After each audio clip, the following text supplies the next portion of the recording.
سلام، كنتمنى تكونوا كلكم بخير وعلى خير. مرحبا بكم من جديد في القناه ديالكم شروحات بالدارجه.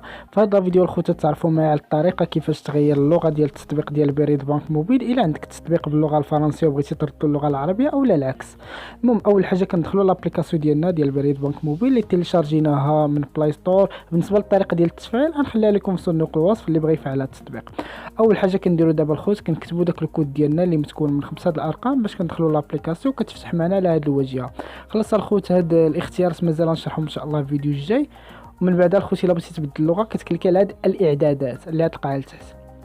هنا الخوت كنضغطوا على هاد الاختيار الرابع اللي هو اختيار اللغه، وهنا كيطلعوا لنا اللغات اللي متوفرين في هذا التطبيق. هنا كاينه الفرنسيه والعربيه، كتختار اللغه الفرنسيه وكما كتشوفوا معايا التطبيق ولا باللغه الفرنسيه. خلاص الا بغيتي تردوا العربيه، الا كان عندك التطبيق بالفرنسيه وبغيتي تردوا العربيه كتضغط على الاعدادات وكتجي على شونجي لا لونغ، وهنا كتختار اغاب اللغه العربيه وكدير تاكيد.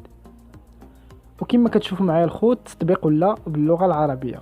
وهذا الشيء اللي كاين الخوت في هذا الفيديو. نتمنى يكون عجبكم. ما تنساوش الخوت تشتركوا معنا في القناه وتفعلوا الجرس باش الا تحط شي فيديوهات متعلقين بالبريد بنك موبيل او لا بالبريد بنك بشكل عام يوصلكم ان شاء الله على شكل نوتيفيكاسيون في التليفون ديالكم. يلا السلام عليكم.